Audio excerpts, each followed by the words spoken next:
Hello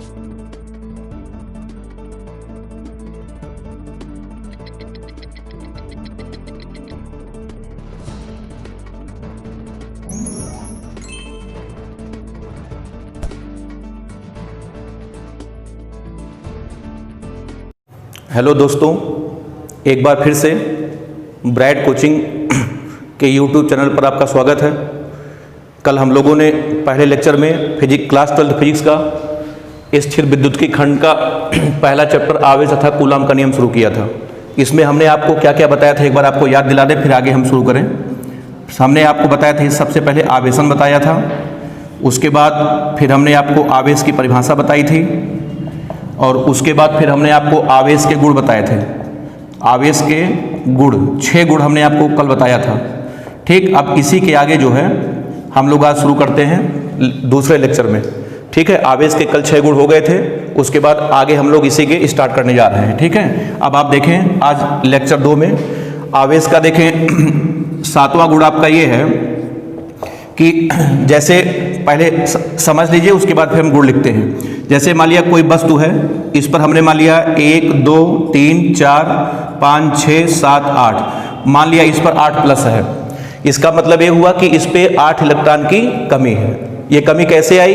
इसका मतलब है कि इस वस्तु को पकड़कर किसी दूसरी वस्तु के साथ रगड़ा गया है, उस वस्तु से 8 इलेक्ट्रॉन निकल करके इस पर आए हैं, सॉरी इससे 8 इलेक्ट्रॉन निकल करके उस पर गए हैं, इसलिए इस पे 8 प्लस है, उस पर 8 माइनस है। अब देखें, इस वस्तु पर 2 2 4 2 6 2 8 धनावेश है। अब प्रश्न ये है कि अगर हम इसको दौड़ा दें, इस वस्तु को अगर हम 120 किलोमीटर प्रति घंटा की चाल से दौड़ा दें, तो प्रश्न है कि दौड़ाने के बाद इस वस्तु के आवेश के मान में क्या प्रभाव पड़ेगा? इसका आंसर है कि इसके आवेश के मान में कोई प्रभाव नहीं पड़ेगा। अगर इस पर 8 प्लस है, अर्थात इस पर 8 इलेक्ट्रॉन की कमी है, तो हमेशा इस पर 8 इलेक्ट्रॉन की कमी बनी रहेगी। इसका यह मतलब हुआ कि किसी वस्तु को गति कराने से उसके आवेश के मान में कोई परिवर्तन नहीं होता है। इसका मतलब अर्थात हमें कह सकते हैं कि जो आवेश का मान होता है वो किस वस्तु की गति पर निर्भर नहीं करता है। इस गुण को हम लोग कैसे लिखेंगे, देखिएगा ध्यान से। इसको हम लोग लिखेंगे कि आवेश का मान, ठीक है, नोट करते चलेंगे आप लोग साथ साथ। आवेश का मान गति पर निर्भर नहीं करता। आवेश का मान गति पर निर्भर नहीं करता। ठीक है, ये है, या इसको हम इस तरीके से कह सकते हैं, या गति करने से, या हम कह सकते हैं गति करने से आवेश के मान पर कोई प्रभाव नहीं पड़ता। गति करने से आवेश के मान पर कोई प्रभाव नहीं पड़ता, कोई प्रभाव नहीं पड़ता। ठीक, ये है आपका आवेश का गुण नंबर 7 कि आवेश का मान गति पर निर्भर नहीं करता, या हम कह सकते हैं गति करने से आवेश के मान पर कोई प्रभाव नहीं पड़ता। इस पर सवाल प्रश्न कैसे बन जाता, देखिए एक बार सीपीएमटी का क्वेश्चन आपको बताते हैं। पूछा गया था कि क्वेश्चन था कि एक इलेक्ट्रॉन 2 × 10⁷ मीटर पर सेकंड के वेग से गति कर रहा है। तो पूछा गया था कि इसका आवेश हो जाएगा, उसके बाद 4 ऑप्शन दिया था। ठीक, इलेक्ट्रॉन इतने वेग से गति कर रहा है, उसके बाद पूछा गया था कि इसके आवेश के मान में क्या प्रभाव पड़ेगा। तो इसका आंसर है कि इसका इलेक्ट्रॉन का जो आवेश था वही आवेश रहेगा। इलेक्ट्रॉन का आवेश होता है -1.6 × 10⁻⁻19 कूलाम। तो गति करने से इलेक्ट्रॉन चाहे बैठा हो चाहे गति कर रहा हो, उसके आवेश के मान में कोई प्रभाव नहीं पड़ता। तो इस गुण पर ऐसे कभी कभी ऑब्जेक्टिव क्वेश्चन या 1 नंबर वाले बन करके पूछ ले जाते हैं। जैसे बोलेंगे एक प्रोटॉन है, पूछ लेंगे क्वेश्चन कि एक प्रोटॉन है, वो 100 किलोमीटर प्रति घंटा की चाल से दौड़ रहा है, बताइए इस प्रोटॉन के आवेश के मान में क्या प्रभाव पड़ेगा? इसका आंसर है कि प्रोटॉन का आवेश जो था वही रहेगा, अर्थात गति करने से आवेश के मान में कोई प्रभाव नहीं पड़ता। यह है आपका गुण नंबर 7। अब उसके बाद अगला गुण हम लोग देखते हैं आवेश का। अगला देखें, गुण नंबर 8 आवेश का। देखें 8वां गुण ये है, लिख दे फिर आपको हम समझाते हैं। देखें आवेश का सबसे महत्वपूर्ण गुण हम आपको बता रहे हैं, यहाँ पे स्टार बना रहे हैं। 8वां गुण ये है आपका है, ये गुण आपका ये है कि एक आवेशित वस्तु, 8वां गुण है कि एक आवेशित वस्तु किसी उदासीन वस्तु को, एक आवेशित वस्तु किसी उदासीन वस्तु को सदैव उदासीन वस्तु को सदैव अपनी ओर आकर्षित करती है। एक आवेशित वस्तु किसी उदासीन वस्तु को सदैव अपनी ओर आकर्षित करती है। ये आवेश का सबसे बढ़िया और सबसे महत्वपूर्ण गुण है। आपको हम समझाते हैं कैसे आकर्षित करती है।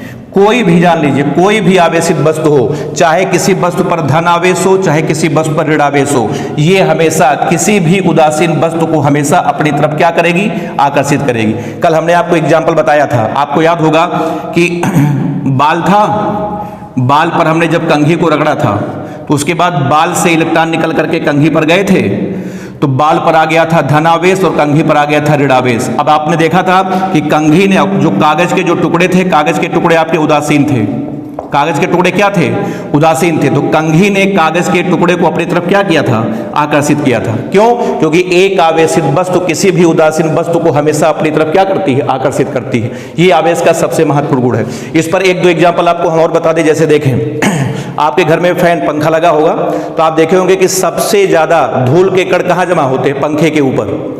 क्यों? क्योंकि जब पंखा चलता है, पंखा आवेशित रहता है और कमरे में 24 घंटे धूल के कण उड़ते रहते हैं, वो होते हैं उदासीन।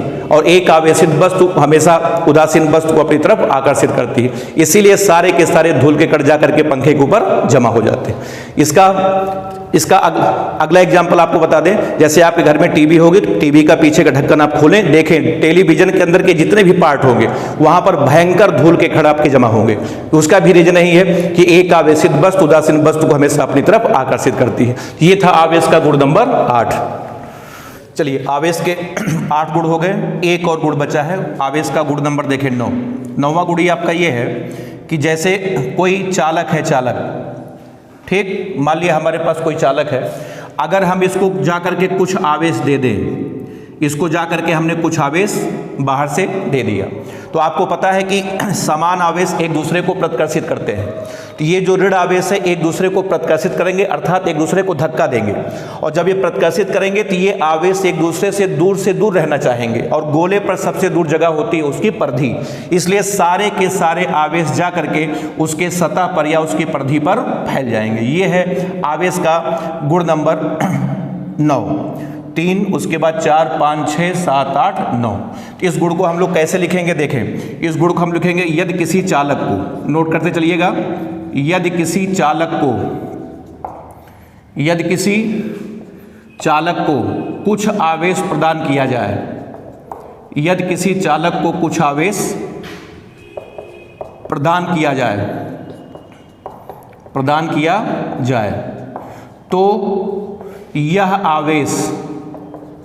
तो यह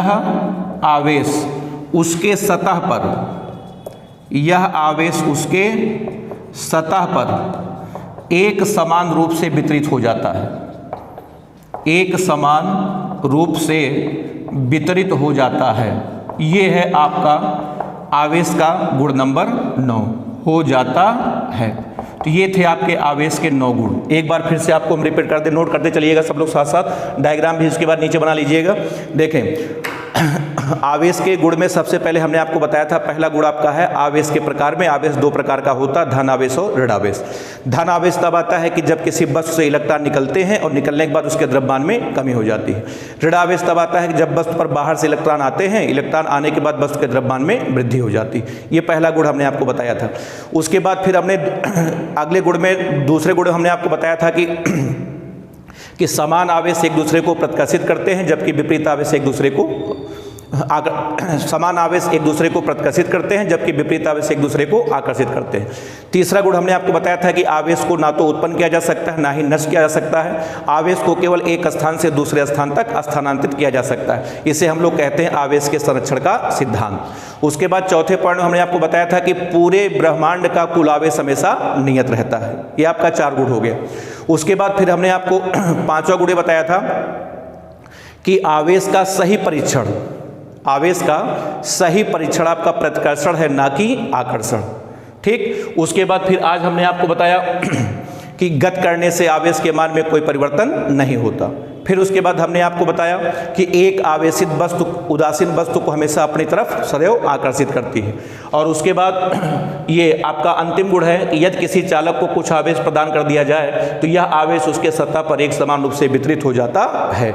ये थे आवेश के आपके टोटल 9 गुण। तो अध्याय में क्या क्या हुआ, सबसे पहले आवेशन हुआ, उसके बाद फिर आवेश की परिभाषा हुई, आवेश के 9 गुण हो गए। सारे के सारे गुण आपको हमेशा 24 घंटे आपके दिमाग में हमेशा याद होना चाहिए। चलिए, आवेश के गुण हो गए सब। अब उसके बाद अब आपको बताते हैं आवेश के मात्रक। अगली हेडिंग आपकी है, अगली हेडिंग है आवेश के मात्रक। ठीक है, इसको इंग्लिश में कहेंगे unit of charge, unit of charge. देखिए, आवेश के टोटल आपको हम टोटल 6 मात्रक बताते हैं। ठीक, सभी मात्रक को समझना नहीं है, बस केवल आपको याद रखना है, रटना है। आवश्यकता पड़ने पर आप इसका उपयोग करेंगे, इसमें समझने वाली कोई बात नहीं है। आप देखें, आवेश के टोटल 6 मात्रक होते हैं, एक एक करके आपको हम बताते हैं। देखिए, सबसे पहला मात्रक आपका होता है, आपने जो है हाई स्कूल में पढ़ा होगा, विद्युत में पढ़ा होगा आपने, कि सूत्र हुआ करता था आवेश का Q बराबर हुआ करता था I/T। सूत्र सब करीब करीब सबको याद होगा, Q बराबर I/T। अब देखिए, धारा का मात्रक होता है एम्पियर, और उसके बाद समय का मात्रक आपका होता है सेकंड। तो आवेश का सबसे पहला मात्रक तो आपका आ गया एम्पियर सेकंड, पहला मात्रक आपका आ गया एम्पियर सेकंड। उसके बाद दूसरा मात्रक होता है, इसी एम्पियर सेकंड को बोलते हैं कूलाम। कूलाम है वैज्ञानिक के नाम पर मात्रक है। मापन में हमने पढ़ाया है कि जितने भी मात्रक वैज्ञानिक के नाम से शुरू होते हैं सबका पहला अक्षर हमेशा छोटे से लिखा जाता है। तो कूलाम में C को छोटे से लिखना है। ये देखिए, अगला मात्रक होता है कूलाम।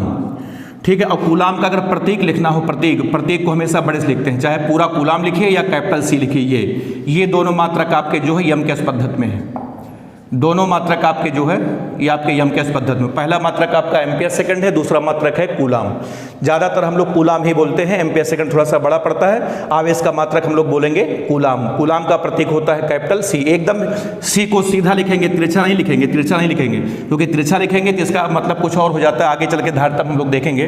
कूलाम को हमेशा कैपिटल C में एकदम सीधा C आप लिखेंगे, ध्यान रखिएगा। अच्छा, उसके बाद अगला मात्रक आपका होता है ESU। अगला मात्रक आपका होता है ESU। ESU का फुल फॉर्म होता है, लिख रहे हैं हम, एक मिनट देखें। ESU का फुल फॉर्म होता है इलेक्ट्रो, ESU का फुल फॉर्म होता है इलेक्ट्रोस्टेट यूनिट, या इसको हम लोग शॉर्टकट में बोलते हैं स्टेट कूलाम। इसका अगला नाम है स्टेट कूलाम। ये आपका अगला मात्रक हो गया। उसके बाद आवेश का अगला मात्रक होता है फ्रैंकलिन, वैज्ञानिक के नाम पर है। इन्होंने ही 1750 में बताया था कि आवेश 2 प्रकार का होता है, इन्हीं के नाम पर, फ्रैंकलिन। ये और ये दोनों जो मात्रक हैं ये आपके सीजीएस पद्धति में है। दोनों के दोनों आपके किस पद्धति में है? दोनों के दोनों आपके सीजीएस में है। उसके बाद अगला मात्रक होता है, 5वां मात्रक होता है EMU। EMU का फुल फॉर्म होता है इलेक्ट्रोमैग्नेटिक यूनिट। ये सब केवल आपको रटना है, बस इसमें समझने वाली कोई बात नहीं कि पता लगा आप सोचे कि समझ में नहीं आ रहा। इलेक्ट्रोस्टेट यूनिट, या इसको हम लोग बोलते हैं इलेक्ट्रोमैग्नेटिक यूनिट, या इसका अगला नाम होता है ऐब कूलाम। AB ऐब, उसके बाद कूलाम, इसका अगला नाम है ऐब कूलाम। और उसके बाद सबसे लास्ट में अगला मात्रक होता है फैराडे। अगला मात्रक है फैराडे। फैराडे का प्रतीक होता है कैपिटल F। ये आवेश के आपके टोटल 6 मात्रक है। और नीचे के जो दोनों मात्रक है ये लोग किसी भी पद्धति में नहीं है, ना तो यमकेश में है ना तो सीजीएस में। आवश्यकता पड़ने पर सब केवल बनाए गए हैं बस। तो आवेश के टोटल आपके 6 मात्रक हैं, 2 आपका यमकेश में है, 2 आपका सीजीएस में है, और 2 किसी भी पद्धति में नहीं। ESU का शॉर्टकट नेम है स्टेट कूलाम, और EMU का शॉर्टकट नेम है ऐब कूलाम। अब आपको पता है कि हमें हर काम यमकेश पद्धति में करना है। अगर आवेश को न्यूमेरिकल में ESU या फ्रैंकलिन में दिया रहेगा, किस में बदलेंगे? यमकेश में, कूलाम में बदलेंगे। या अगर EMU या फैराडे में दिया है तब भी किस में बदलेंगे? तब भी कूलाम बदलेंगे। तो बदलने का फॉर्मूला आपको हम बताते हैं। इसके 6 मात्रक हो गए, आप नोट कर लिए होंगे। अब आपको हम हर काम, चूंकि हमें यमकेश पद्धति में करना है, अब आपको बदलने का फॉर्मूला बताते हैं। देखें, सबसे पहले देखें, एक ESU बराबर होता है 1/3 × 10⁻⁹ कूलाम। 1 ESU बराबर 1/3 × 10⁹ कूलम। इसे आप रट डालिए, केवल रटना है, समझने वैसी जैसी कोई बात नहीं है। अच्छा, अगर आप चाहें तो यहाँ पे जो ESU है उसके स्थान पे आप फ्रैंकलिन भी लिख सकते हैं, क्योंकि ये दोनों के दोनों किस पद्धति में है, सीजीएस पद्धति में। तो आप यहाँ पर चाहे ESU लिखें चाहे फ्रैंकलिन लिखें, दोनों का मतलब एक ही है। उसके बाद 1 EMU बराबर आपका होता है 10 कूलम। उसके बाद 1 फैराडे बराबर आपका होता है 96,500 कूलम। अब आप यहाँ से एक पॉइंट निकल कर सामने आता है कि देखें, 1 ESU में सबसे कम कूलम होता है और 1 फैराडे में सबसे ज़्यादा कूलम होता है। इसका मतलब आवेश का सबसे छोटा मात्रक ESU है और आवेश का सबसे बड़ा मात्रक कौन है, फैराडे है। ठीक, ये हो गया बदलने का तरीका। अब यहाँ से एक पॉइंट हम लिख देते हैं, आप इसको याद रखिएगा। यहाँ पर पॉइंट में लिख रहा हूँ कि आवेश का सबसे छोटा मात्रक, आवेश का सबसे छोटा मात्रक आपका ESU या फ्रैंकलिन है। ESU या फ्रैंकलिन तथा सबसे बड़ा मात्रक, इसको आप याद रखिएगा, तथा सबसे बड़ा मात्रक आपका फैराडे। तो ये थे आपके आवेश के जितने भी मात्रक थे, हमने आपको सब बता दिया, सब रट डालिए। 6 मात्रक आपके हैं, 2 MKS में है, 2 CGS में, 2 किसी भी पद्धति नहीं है। बदलने का फॉर्मूला आपके सामने है। और ये भी आप याद रखेंगे, आवेश का सबसे छोटा मात्रक ESU या फ्रैंकलिन है तथा सबसे बड़ा मात्रक आपका फैराडे है। चलिए, अब आप इसके बाद हम लोग आगे बढ़ते हैं। अब आपको बताते हैं हम लोग आवेश की बीमा। बीमा देखें आवेश की, यहाँ पर अब आपकी अगली हेडिंग है आवेश की बीमा। आवेश की बीमा, ठीक, हम कह सकते हैं अंग्रेजी में इसको बोलेंगे डायमेंशन ऑफ चार्ज। चलिए, आवेश की बीमा हम लोग निकालते हैं। तो देखिए, बीमा के लिए हम लोग क्या करेंगे, अभी हमने आपको आवेश का सबसे पहला मात्रक आपका बताया था एम्पियर सेकंड। सबसे पहला मात्रक हमने आपको बताया था एम्पियर इनटू सेकंड। अब देखिए, इसकी जब बीमा लिखेंगे तो आपको पता है कि सेकंड को लिखते हैं हम लोग T से बीमा में और एम्पियर को लिखते हैं हम लोग A से। तो आवेश की बीमा हो जाएगी बड़े ब्रैकेट में T और A। ये है आवेश की बीमा, सेकंड को कैपिटल T से और उसके बाद एम्पियर को कैपिटल A से। ये थी आवेश की बीमा। मात्रक हो गया, बीमा हो गया। अब उसके बाद हम लोग अगली हेडिंग की तरफ बढ़ते हैं। चलिए, अब देखें, आइए बात करते हैं अगली हेडिंग की बात करते हैं। अगली हेडिंग आपकी है मूल आवेश। देखिए, इसके बारे में जानकारी, मूल आवेश, इसको हम लोग अंग्रेजी में बोलते हैं फंडामेंटल चार्ज। मूल आवेश, इंग्लिश में इसको हम लोग बोलते हैं फंडामेंटल चार्ज। अब आइए समझते हैं कि मूल आवेश क्या है। देखें, समझ लें इसको, उसके बाद फिर आपको हम लिखा देते हैं कार्य से। देखें, पूरे ब्रह्मांड में, समस्त ब्रह्मांड में, पूरे ब्रह्मांड की बात हम लोग कर रहे हैं, समस्त ब्रह्मांड में जो सबसे छोटा आवेश पाया गया, समस्त ब्रह्मांड में जो सबसे छोटा आवेश पाया गया और जो साथ में अस्थाई था, उसी को बोला गया मूल आवेश। मतलब कि वह सबसे छोटा आवेश जो अस्थाई होता है उसी को हम लोग बोलते हैं मूल आवेश। और आपको पता होगा, ये जानते हैं कौन निकला, ये निकला आपका इलेक्ट्रॉन। पूरे ब्रह्मांड में सबसे छोटा आवेश होता है इलेक्ट्रॉन का, ये होता है -1.6 × 10⁻⁻19 कूलम। तो हम सीधे कह सकते हैं साफ शब्दों में कि इलेक्ट्रॉन के आवेश को ही हम लोग क्या कहते हैं, मूल आवेश। तो मूल आवेश की 2 परिभाषा है। पहली परिभाषा कि वह सबसे छोटा आवेश या वह न्यूनतम आवेश जो अस्थाई हो सकता है उसे हम मूल आवेश कहते हैं। या हम सीधे तौर पे कह सकते हैं कि इलेक्ट्रॉन के आवेश को ही हम लोग क्या कहते हैं, मूल आवेश कहते हैं। तो मूल आवेश की परिभाषा हम लोग 2 तरीके से दे सकते हैं, हम लिख रहे हैं, आप भी हमारे साथ साथ नोट करिए।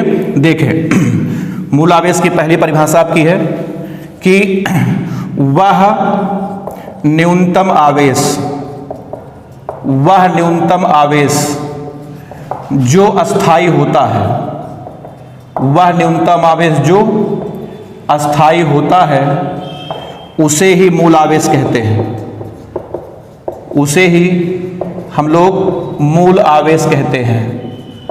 वह न्यूनतम आवेश जो अस्थाई होता है उसे ही हम लोग मूल आवेश कहते हैं। या दूसरी परिभाषा आप कहना चाहते हैं तो सीधे कह सकते हैं, या सीधे हम कह सकते हैं कि इलेक्ट्रॉन के आवेश को ही, दूसरी परिभाषा है इलेक्ट्रॉन के आवेश को ही, इलेक्ट्रॉन के आवेश को ही मूल आवेश कहते हैं। यह है आपकी मूल आवेश की परिभाषा, मूल आवेश कहते हैं। अब आइए मूल आवेश के बारे में आपको कुछ पॉइंट बता दें।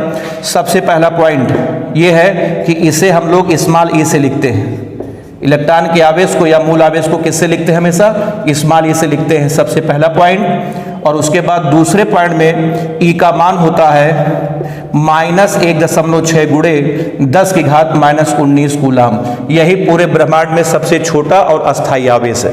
और हम तीसरे पॉइंट में ये कह सकते हैं, इसका मतलब ये हुआ कि सभी ज्ञात, इस पॉइंट पर ध्यान देना, सभी ज्ञात अस्थायी वस्तुओं पर, पूरे ब्रह्मांड में जितनी भी अस्थायी वस्तुएं हैं, सभी ज्ञात अस्थायी वस्तुओं पर, अस्थायी वस्तुओं पर जो आवेश होगा, आवेश होगा या तो ज्यादा होगा या तो बराबर होगा। बताओ किससे? ई से, क्योंकि सबसे छोटा आवेश किसका होता है? इलेक्ट्रॉन का। चलिए 3 पॉइंट हुआ था। अब आप मूल आवेश के बारे में चौथा और अंतिम पॉइंट देखिए। सुनिए, देखिए चौथा पॉइंट आपका यह है कि जो मूल आवेश है, मूल आवेश, ठीक, मूल आवेश की खोज, मूल आवेश की खोज मिल्टन ने, मूल आवेश की खोज किसने? मिल्टन ने, मिल्टन ने किया। मिल्टन ने बताया था, करीब आपको बता दें 1910 के आसपास में मिल्टन ने ये खोजा था कि इलेक्ट्रॉन का आवेश होता है -1.6 गुणे 10 की घात -19 कूलाम। देखें जानकारी आपको बता दें, करीब 1897 के आसपास की बात है। आपको पता होगा कि सर जे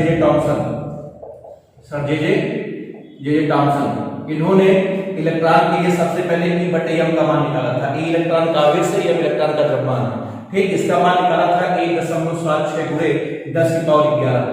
ये जे टॉमसन ने काम किया था। E इलेक्ट्रॉन का E/m का मान निकाला था 1.76 गुणे 10 की घात 11। इसके लिए नोबेल प्राइज मिला था। अच्छा, उसके बाद फिर 1910 के आसपास में मिल्टन ने जब इलेक्ट्रॉन के आवेश की खोज की, मिल्टन ने बताया कि इलेक्ट्रॉन के आवेश का मान होता है 1.6 को चिन्ह नहीं लगा रहे हैं, 1.6 गुणे 10 की घात -19 कूलाम। तो जैसे मिल्टन ने इलेक्ट्रॉन के आवेश की खोज की, तब उसके बाद हम लोगों ने इलेक्ट्रॉन का द्रव्यमान निकाला। तब देखिए इलेक्ट्रॉन का द्रव्यमान कैसे निकाला गया, देखिए यहां से यम बराबर लिखा गया, यम बराबर E/m। ये देखिए यम बराबर इलेक्ट्रॉन का द्रव्यमान है, E/m।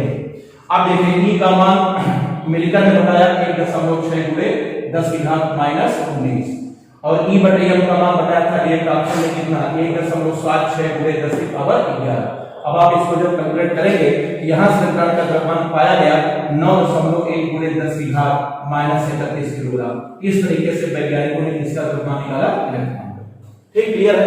तो मूल आवेश के बारे में एक बार फिर से रिपीट कर दे रहे हैं कि वह न्यूनतम आवेश जो अस्थायी होता है मूल आवेश कहलाता है, या इसकी दूसरी परिभाषा है कि इलेक्ट्रॉन के आवेश को ही मूल आवेश कहते हैं। नंबर 1 इसे स्मॉल ई से लिखते हैं। ई का नंबर 2, ई का मान होता है -1.6 गुणे 10 की घात -19 कूलाम। नंबर 3, पूरे ब्रह्मांड में जितनी भी ज्ञात, सभी ज्ञात अस्थायी वस्तुओं पर जो आवेश होगा, या तो इलेक्ट्रॉन के आवेश से ज्यादा होगा या तो उसके बराबर होगा, कभी भी कम नहीं हो सकता। और चौथी बात, मूल आवेश की खोज किसने की थी? मिल्टन ने। ये तो आपका हो गया मूल आवेश। अब आइए आगे चलते हैं। मूल आवेश के बारे में हम लोगों ने जानकारी कर ली, सब रट डालिए। पेपर पढ़ने के बाद अपने मन में ऐसे रिवीजन करके सारे सब रट डालिए। है नहीं, सब बहुत इजी है, सारी बातें आपको बता दे रहे हैं। सब आवेश के बारे में जितने भी सूचनाएं हैं सब आपको एक एक करके बता रहे हैं। अब आप कितना याद रखते हैं, कितना भूलते हैं, ध्यान रखिए। चलिए अब उसके बाद आइए हम लोग बात करते हैं अगली हेडिंग पे। अगली हेडिंग का नाम है किसी आवेशित वस्तु को, अगली हेडिंग आपकी है किसी आवेशित वस्तु को पृथ्वी से जोड़ना, किसी आवेशित वस्तु को पृथ्वी से जोड़ना, ये आपकी अगली हेडिंग। इसको हम लोग अंग्रेजी बोलते हैं अर्थिंग, नाम सुना होगा आपने अर्थिंग का, इसको बोलते हैं अर्थिंग, या इसके दूसरे अंग्रेजी होती है ग्राउंडिंग। दो अंग्रेजी इसकी, पहली अंग्रेजी इसकी अर्थिंग और दूसरी आपकी है ग्राउंडिंग। चलिए आगे इस पे बात करते हैं।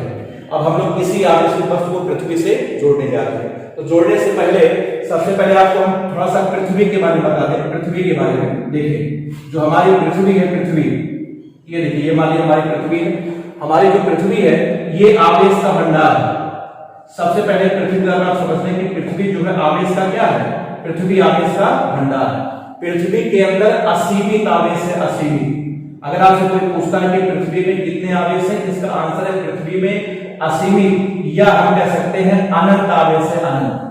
तो पृथ्वी के बारे में मात्र एक सेंटेंस, पृथ्वी आवेश का भंडार है, पृथ्वी में असीमित या अनंत आवेश आ सकता है। आप चाहे जितना आवेश पृथ्वी में डाल दें या चाहे जितना आवेश पृथ्वी से निकाल दें, पृथ्वी की सेहत पर कोई असर नहीं पड़ेगा। आपने देखा होगा कि बिजली के मोटे मोटे तार कभी भी टूट करके पृथ्वी पर गिर पड़ते हैं, तो तार के सारे जो बिजली होती है, करंट होता है, जो आवेश होता है, पृथ्वी में चला जाता है। क्यों? क्योंकि पृथ्वी में असीमित आवेश आ सकता है, पृथ्वी में असीमित आवेश आ सकता है।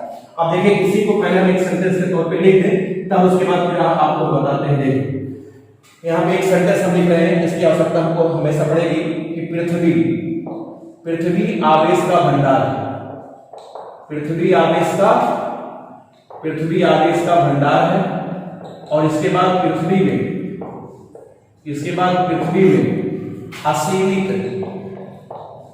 में असीमित या हम कह सकते हैं अनंत आवेश आ सकता है, असीमित या अनंत आवेश आ सकता है।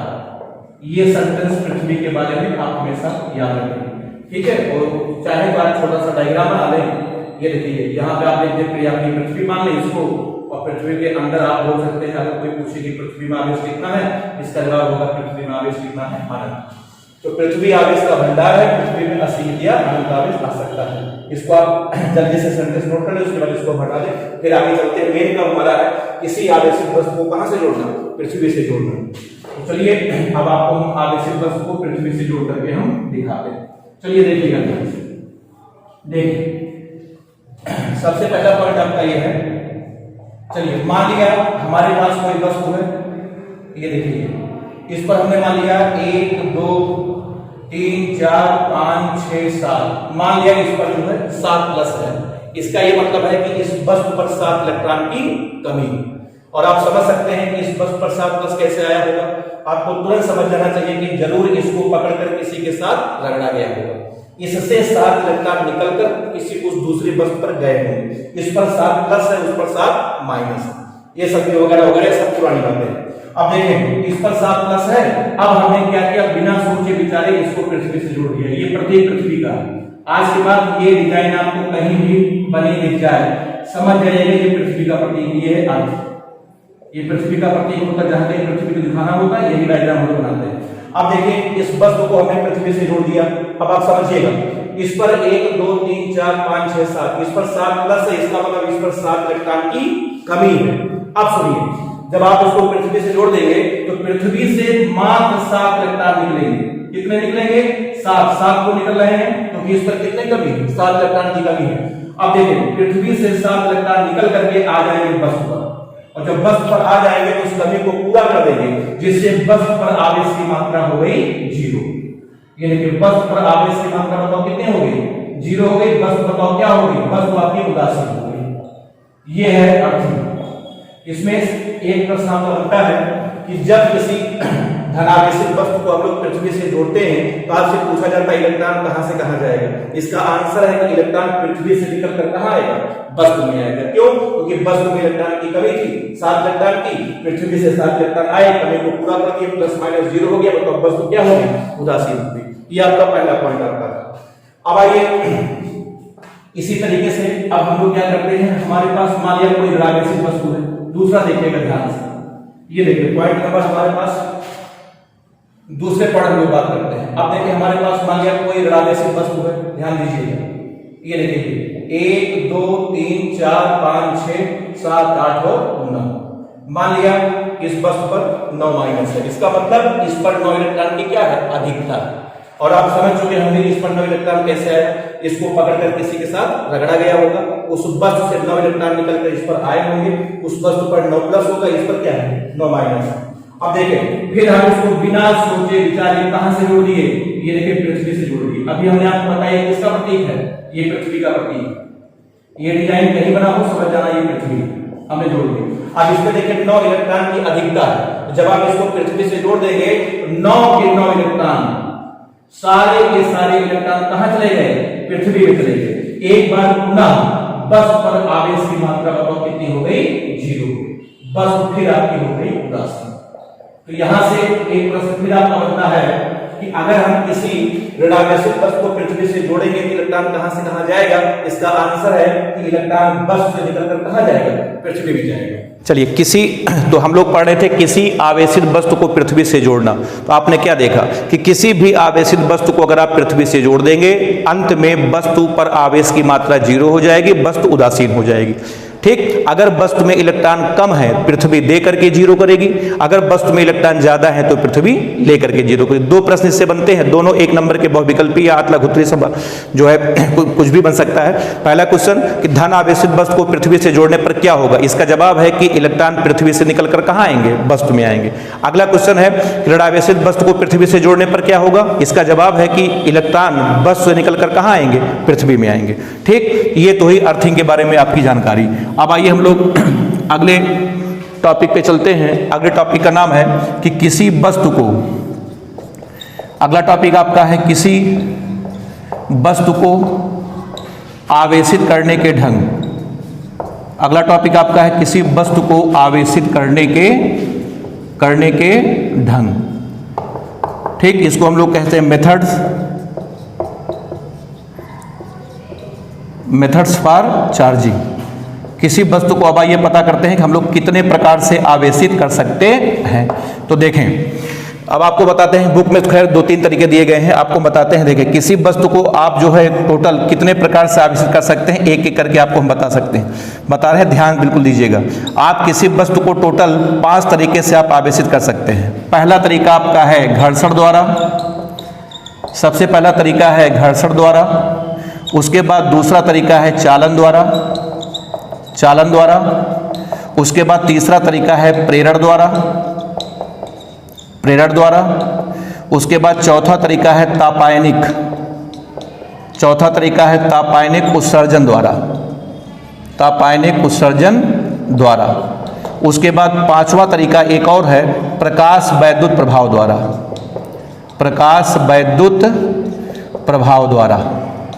तो किसी वस्तु को आप टोटल 5 प्रकार से आवेशित कर सकते हैं। हालांकि कल हमने आपको बताया था कि जब दो वस्तुओं को आप आपस में रगड़ेंगे, ठीक है, तो वस्तुएं आवेशित हो जाती हैं। तो रगड़ने से ही नहीं होता, रगड़ना तो है ही है, रगड़ने के साथ साथ और भी तरीके बनाए गए हैं, क्योंकि आप हर वस्तु को रगड़ नहीं सकते हैं। इसलिए कई तरीके बनाए गए हैं कि जो जिस लायक हो आप उसको उस तरीके से आप आवेशित कर सकते हैं। जो रगड़ने लायक उनको रगड़ करिए, नहीं है तो आगे बढ़िए, ये भी नहीं तो बढ़िए। तो टोटल मिला करके 5 तरीके से आप किसी वस्तु को आवेशित कर सकते हैं। चलिए, तो किसी वस्तु को हम लोग 5 तरीके से आवेशित कर सकते हैं। ठीक है।